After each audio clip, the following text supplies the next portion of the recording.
What is happening, everybody? I hope you're having a fantastic day. Thank you for tuning into this video. We're going to be doing something pretty exciting but pretty small in terms of modifications. We're going to be doing a taillight divider wrap on the Dodge Challenger.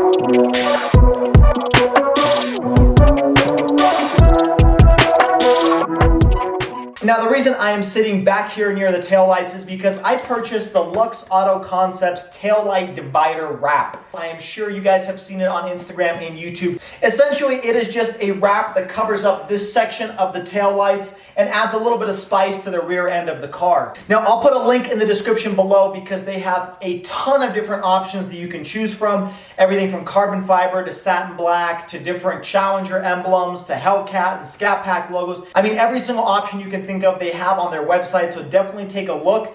The one I personally ordered was a hexagon background with a satin black color and then the Challenger script in the middle in red text. I thought that would be a really cool look for my car, but definitely take a look on their website and see what option works best for you. I paid $50 for this product plus shipping, but if you choose like the carbon fiber option, I think you pay an additional $5 or $6. So you're looking from anywhere between $50 to $60 to do this modification, and we'll see if it's worth it. The main reason that I'm actually doing this to the Challenger is not because I don't like these Dodge emblems. In fact, I really like how it looks, and that's why it's taken me so long to pull the trigger on this modification, because I love the look of the back end of this car, including these really 3D-like emblems in the back. And I knew that if I was to do this type of modification, I would have to remove these emblems, and it might change the look of the back end of the car. The main reason I'm actually doing this is because ever since I purchased the car about 2 or so years ago, there were these scratches on the back plastic, and unfortunately they can't really be removed, or at least I don't know how to. And so every time I go to a car show, I make the car look spotless. And then you get to the back end, and under certain lighting conditions, especially under the sun, you can definitely see the thick scratches that are on the back end of this car. And it's just an eyesore, and I don't like how it looks. And I was hoping that I'd be able to fix that with this wrap modification, even though that means removing these Dodge emblems that I like so much. Ultimately, I think it's going to be worth it, and it's going to add a cool old school look to the back end of the car with the old school Challenger script. But I'll let you guys be the judge of that. So let's kick off this installation of the taillight divider. Now, obviously, the first step we're going to start with is removing these Dodge emblems. The easiest way to do it is using a heat gun, but since I don't have a heat gun, I am going to be pretty redneck and use just a blow dryer or a hair dryer. And then I'm going to use a piece of floss to try to feed it underneath here and rip off the adhesive that's holding these together. Hopefully the blow dryer works. It might just take a little bit of time, but I'm not going to go and purchase a heat gun just for this modification. After these emblems are ripped off, I'm going to apply a cleaning agent and some rubbing alcohol to make sure the surface is smooth, and then I'm going to start the installation of the taillight divider.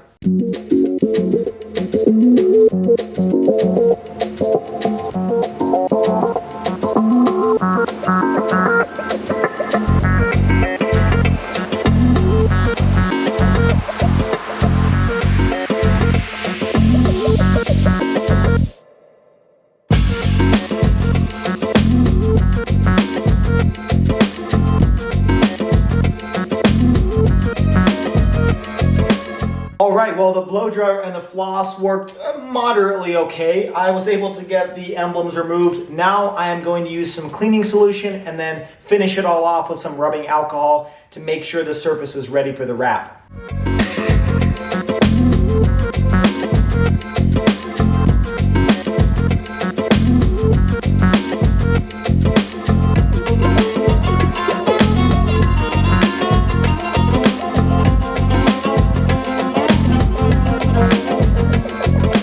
So now we have the surface all cleared up. I finished it off with a Clorox wipe to make sure there's no residue left. We're gonna start the installation of the product. Now, everything that you need for the installation should be in the kit that you receive. So it comes with 3 different types of vinyl. One of them is going to be a wet application. The other one's going to be a dry application, and then the last one, which is just the logo or whatever you choose it to be, that's going to be a wet application as well. The kit also comes with the decal fluid that you're going to use to spray it on to make sure it adheres to the surface. And then it comes with a prep bottle, a squeegee, and a towel, which I also didn't really use. And then it comes with some cards and stuff like that. But that should be everything you need. The main really components of this install are the 3 vinyl stickers that they send over to you. We're first going to start with this design, which depending on what you choose, again, might be different.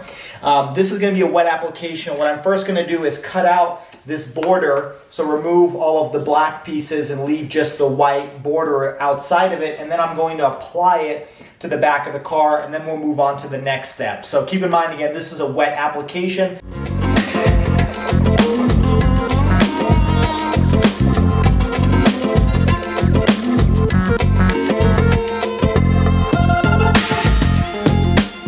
All right, now that we've got it cut out, keep in mind that this little notch over here at the very top, that's meant to align with the trunk lid release button at the top. So you're gonna wanna make sure you align those. That's gonna be kind of like your center line when you're doing the installation.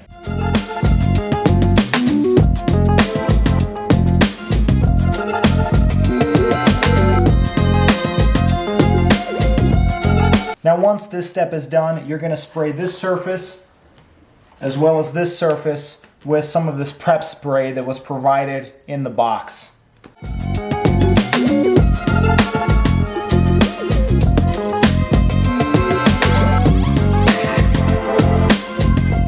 Once that's done, you're just going to lightly press with the squeegee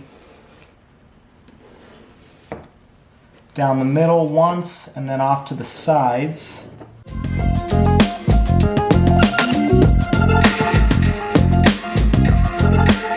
Alright, I think that's pretty centered. I see the button is right around the middle mark of this little tab. Visually speaking, it looks like these edges are about the same distance from the tail lights. So overall it looks good. I'm going to run through it with a blow dryer real quick to get any excess water out, and then I'm going to pull off this top layer and leave the sticker on the bottom.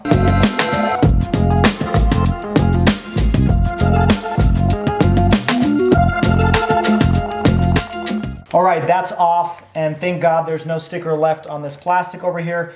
We're gonna dab this a little bit and try to get rid of some of these bubbles with a squeegee, and then we're gonna apply the next layer.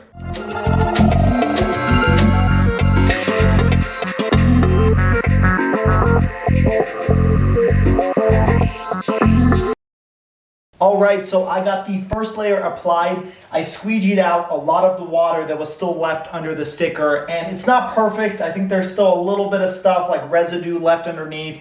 It's probably gonna show through once I put the final sticker on, but it's pretty close to perfect that I'm okay with it, and I'm gonna move forward. Now, make sure that this whole area is dry before you apply the next layer, which is this dry stick vinyl. So you're definitely not going to wet the area before you apply this one. The next step will be just to cut around the white border. So cut out all of this white up to the edge, and then we're going to put this sticker right on top of this surface. So we're going to make sure it's not wet. Again, we're going to be mindful of this little area. This is going to make sure that it aligns with that trunk lid button opener, and then that will be the next step, and then we'll move on to the third and final step of the application process.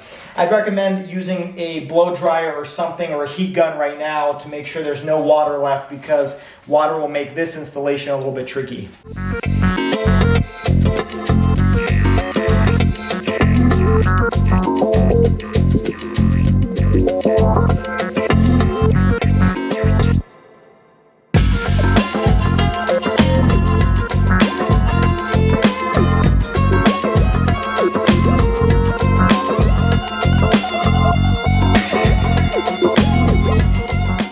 Be careful when you're peeling this off, because it could take off some of the other sections, so it might be best to kind of just rip it even.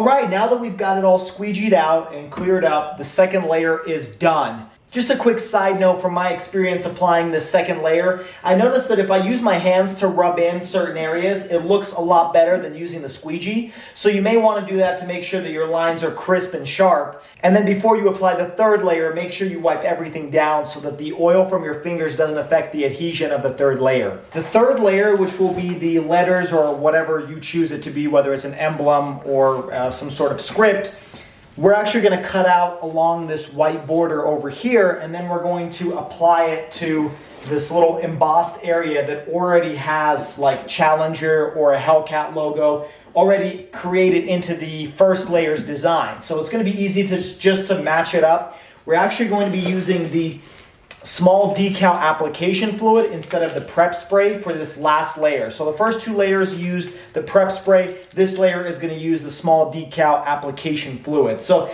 let's cut this out, let's line it up, and then just like the other layers, we're going to peel it back and stick it on.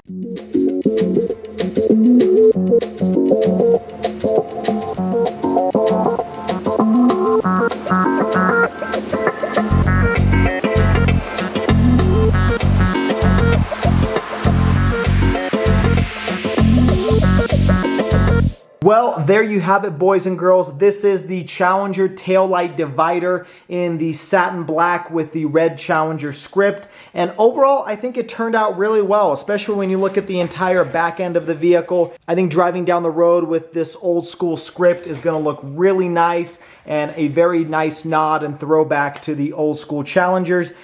It is not perfect. I did not do a perfect job. This is my first time doing something like this. I mean, you can see there are some little dimples here and there, and some of these may dry out under the sun over time, but it's not perfect. And the camera definitely shows off all of those blemishes a lot more than the human eye can see. So from a distance and when you're just driving down the road, it's not going to be noticeable. I'm actually kind of happy with how I lined up this Challenger script within the embossed area on the first layer of the sticker. So as you can see, there's an outline of the Challenger, and even though I was kind of blind putting this top layer down, I ended up lining it up pretty well, I think, in my opinion. So overall, I would say it looks probably 8 or 9 out of 10. Like I said, it's not perfect, and you guys may have a much better experience and much better skill at doing something like this, but I am happy with it. I'm excited with how it turned out, and I would do it again if I had the option. I think from a distance, this thing looks amazing, especially with the bumblebee honeycomb type of background in the back. So let me know what you guys think of the product. Would you guys do it on your own vehicle? And what kind of style and options would you pick? Would you put the Scat Pack head? Would you do a Hellcat? Would you do a Shaker? I mean, let me know your guys' thoughts, and definitely look at the link in the description below for the actual product. But until next time, don't forget to like, share, and subscribe if you enjoyed today's install video. Don't forget to find me on Instagram at Schwazy_, and I will catch you all at the next video. Take care and have a wonderful day.